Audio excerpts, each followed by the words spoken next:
Olá, pessoal! Prontos para mais uma aula? Essa aula será de matemática e suas tecnologias. E vamos trabalhar a habilidade de utilizar informações expressas em gráficos ou tabelas para fazer inferências. Boa aula! Olá, gente! Sou o professor Laurito e vou falar com vocês agora um pouquinho da habilidade 24 do Enem, utilizar informações expressas em gráficos ou tabelas para fazer inferências. Bom, o que está se pretendendo de nós com essa habilidade é a leitura do gráfico e tabela. E mais do que simplesmente a leitura, mais do que simplesmente ver o valor que está representado, é o de você poder falar além, o ler as entrelinhas de um gráfico ou de uma tabela. É o ler as entrelinhas de qual a informação que está ali, mas que não está clara, que não é explícita, que não está totalmente colocada. É ver o que você pode deduzir a partir da leitura de um gráfico ou de uma tabela. Bom, para fazermos isso, é importante observar alguns pontos muito importantes. Primeira, em qualquer gráfico ou qualquer tabela, quais são as variáveis? O que está sendo representado ali? Qual é a escala daquela representação? Qual é a unidade daquela representação? Então, eu posso colocar para você, então, por exemplo, uma tabela, onde nessa tabela eu terei valores expressos em metros. Agora, os mesmos valores, eles poderiam estar representando quilômetros. Então, qual é a unidade? E de qual escala que estamos falando? Então, quando eu falo de desmatamento da Amazônia, o desmatamento da Amazônia foi 500. 500 o quê? Foram hectares, 500 metros quadrados, 500 quilômetros quadrados? Então, é observar muito bem quais são as variáveis que estão falando, quais são as variáveis representadas, qual é a unidade de medida. Isso é muito importante. Isso pode fazer algo que era absurdamente pequeno ficar enorme. Basta você olhar a unidade de medida. E isso é uma maneira que existe de você ler as entrelinhas de um gráfico. Observa, se eu quiser passar para você uma informação negativa, é muito fácil, basta eu falar com números que tenham uma unidade muito grande. Então, eu vou falar para vocês, eu vou ter agora um aumento aqui no meu produto, vai subir só 2. O aumento vai ser só de 2. Vai falar assim, vai subir 2? Então subiu pouco. Não, 2 milhões de reais. Observa que R$1 milhão é uma unidade muito grande. E é muito comum termos dados, principalmente dados populacionais, onde eu coloco dados da pobreza, número de habitantes em situação de pobreza. Na tabela, no gráfico, aparece 5. Mas são 5 o quê? E aí, quando você vai observar com mais atenção os dados, são 5 milhões de pessoas. E realmente, 5 milhões de pessoas é totalmente diferente do que simplesmente 5. Pode parecer uma dica boba, uma dica fácil, mas não é. Tá? Muita gente erra a análise, erra as questões pela escala estar errada. Um outro exemplo de problema que você vai ter que prestar atenção, veja a relação entre as variáveis. Observa qual grandeza causa o quê. Você pode ter, então, índices de pobreza, com índices de estudo, com índices de trabalho. Então, na hora de ler um dado, se tiver uma tabela com pobreza, estudo, trabalho, é ir além do simplesmente o número. É você ter em mente que realmente se tem um grande número de pessoas com pouco trabalho, deve ter então um grande número de pessoas em situação de pobreza. Se você tem um grande número de pessoas com pouco estudo, pessoas com pouco estudo, em geral, têm muito mais dificuldade de se posicionarem no mercado de trabalho. Então, as grandezas, elas criam relações entre si. Às vezes, o que você tem são grandezas que as três falam de várias faces de um mesmo objeto, de um mesmo tema, de um mesmo problema do Brasil. Então, nesse caso, o que vai acontecer é que você tem que prestar atenção mais além dos números. É começar a criar essas inter-relações entre as grandezas. O que está sendo dito, o que está sendo falado, como que eu esperaria que uma dessas interferisse na outra? Será então que está interferindo mesmo? Será que a tabela confirma uma ideia que eu tenho? Então é por aí que a gente vai fazer uma análise para ir além simplesmente de ver o número, qual era o número, perguntar qual era o número. Outra ideia importantíssima são os intervalos de crescimento e decrescimento de uma variável. Então, mais do que você simplesmente ler os números, é você ver, isso está crescendo? Isso está decrescendo? Isso está ficando constante? Outra pergunta importante a se fazer: eu esperaria que crescesse? Eu esperaria que decrescesse? Qual era a expectativa?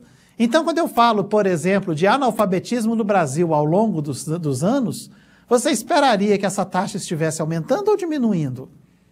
O que era mais interessante? Os trabalhos são feitos levando para qual sentido? Então, esse tipo de análise é que é muito importante. Você observar onde está crescendo, onde está decrescendo.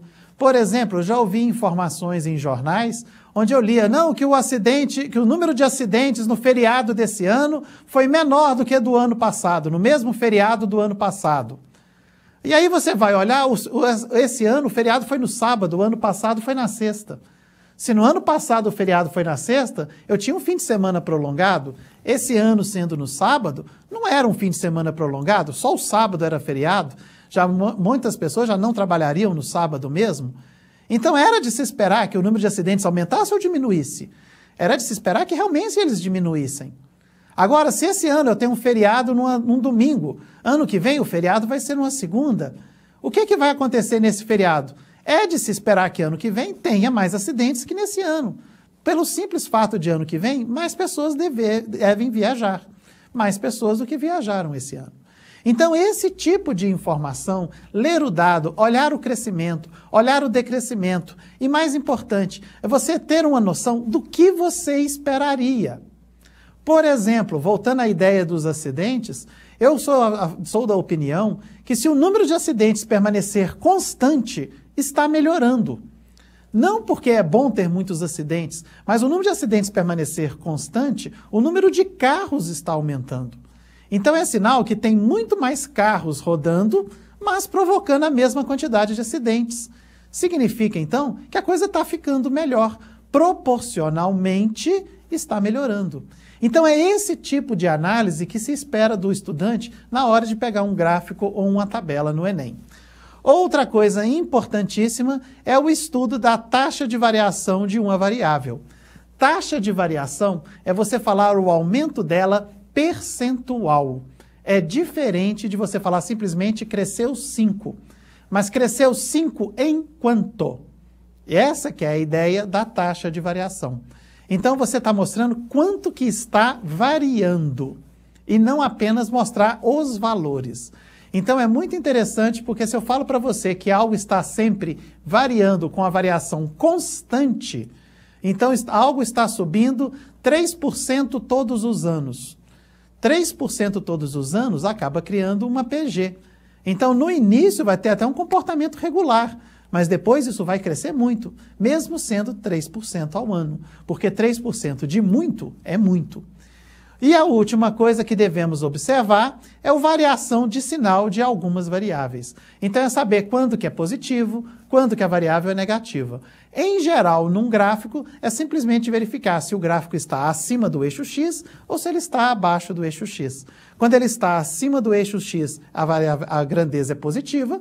Quando ela está abaixo do eixo X, a grandeza é negativa. Esse último ponto nem é tanto utilizado numa leitura de gráfico e tabela, ele é o menos utilizado, mesmo porque a maioria das variáveis não admite valores negativos, todas são, em geral, positivas. Vamos a alguns exemplos que ilustram o que eu acabei de falar. Primeira questão, o problema da escala. Observa aqui, eu coloquei 3 pesquisas de intenção de voto de 2 candidatos para uma eleição. Então, o candidato A e o candidato B. Vamos ler esses 2 gráficos. Primeira coisa, olhando a tabela, eu vejo que todos os 2 candidatos estão crescendo na sua pesquisa de intenção de voto, mas eu posso ter uma ideia que o candidato em vermelho está com um crescimento maior. Por que eu posso ter essa ideia aqui? Porque ele começava nessa posição, uma posição incrivelmente baixa, e ele subiu até este ponto do gráfico. Então, se ele começou muito baixo e já está no meio do gráfico, a ideia é que ele teve um ótimo crescimento. Ao contrário do outro candidato, que já começou alto e simplesmente permaneceu no alto do gráfico.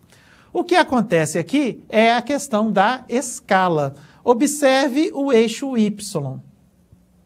Os valores do eixo Y. Eu não estou próximo do zero. O meu gráfico começa no nível 34. Então, essa escala deturpa os dados. Então, um valor que começou muito baixo, ele não era baixo. Ele já representava o valor 35.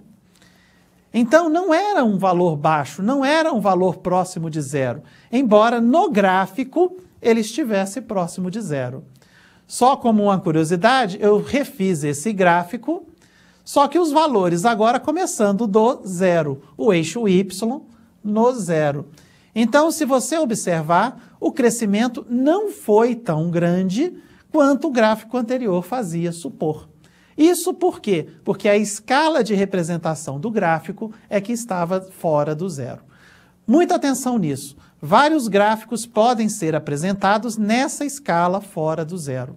Então, essa escala fora do zero cria um problema para a interpretação. Melhor é se todos os gráficos pudessem vir com escalas em zero. Como eles não vêm, você tem que, a partir do desenho daquele gráfico fora do zero, me falar como está a situação. Outra ideia, crescimentos e decrescimentos. O único detalhe importante de chamar a atenção aqui, por exemplo, aqui eu estou mostrando o fluxo turístico global da Grande Natal, de 91 a 99. Quais foram os períodos de crescimento? A grande questão é, esse ponto aqui, onde começa o crescimento, ele entra para contar o crescimento ou decrescimento. Então, eu posso dizer que recentemente não, porque é 99, mas nesses últimos anos da tabela, houve um crescimento desde 96 até 99. Então, esse ponto mais baixo entra para falar que começou a crescer a partir dele. Ele também conta para falar onde decresceu. Então, aqui decresceu de 94 a 96. Então, decresce de 94 a 96, cresce de 96 a 99. E você vai perguntar, e 96? Um ano só não caracteriza nem crescimento nem decrescimento. Em 96, houve um certo valor. Você não pode falar se com um valor só se está crescendo ou decrescendo. Então, a ideia é que decresce de 94 a 96, 96 entra, cresce de 96 a 99, 96 entra novamente. Sempre esse ponto, que é o mais alto ou mais baixo, que interfere uma tendência de crescimento ou decrescimento, entra nos dois, tanto para crescer quanto para decrescer. Um outro exemplo, o exemplo das taxas de variação. Observem esses dois gráficos, eles são bem diferentes, a forma deles é bem diferente. Inclusive, neste gráfico daqui, da nossa direita, a escala está fora do zero. Eu tenho que tomar esse cuidado, como eu chamei a atenção anteriormente. E, embora os gráficos sejam bem diferentes, eles estão representando os mesmos valores. Como isso é possível? Aqui na direita eu tenho os valores e na esquerda o que eu estou representando é a taxa de variação desses valores. Ou seja, observa nesta tabela que você detinha um determinado valor em janeiro, um outro valor em fevereiro. De janeiro para fevereiro, o valor aumentou ou diminuiu? Diminuiu. O que está sendo representado no gráfico da esquerda é a taxa de variação. Quanto foi a redução? Então, o que esse gráfico da esquerda está dizendo foi que, para chegar fevereiro, houve uma redução de 0,07. De fevereiro para março, aumentou 0,08. De março para abril, teve mais um aumento. De abril para maio, mais um aumento. Maio para junho, outro aumento. Então, o que está acontecendo aqui, embora o gráfico esteja decrescente, ele representa naquela posição não o valor, mas como está aumentando. Então, o que o gráfico aqui da variação está me mostrando é que há aumentos, o aumento está diminuindo, mas está havendo aumento. E é o que está sendo representado no gráfico do lado de cá. Os valores realmente estão aumentando. Cada vez aumentam menos, mas há essa diminuição, mas há o aumento do gráfico. Muita atenção quando eu lhe forneço um gráfico de taxa de variação. ele é totalmente diferente do gráfico da função original, da função que o originou. Bom, para você saber um pouco mais, entre no site do IBGE, um site do governo, que ele tem várias e várias tabelas, vários e vários gráficos, muita informação em forma de gráfico e, mais importante, eles têm também algumas análises dessas informações. Pega o gráfico, dá uma lida, vê o que você fala, veja a análise que foi feita para o IBGE, veja se os dois estão batendo. Fica aí a dica, muita boa prova para todo mundo, vamos lá fazer um Enem e passar com muito louvor para todos nós. Até mais! Para desenvolver melhor essa habilidade, consulte a ficha de estudo número 54. Bom estudo e até a próxima aula!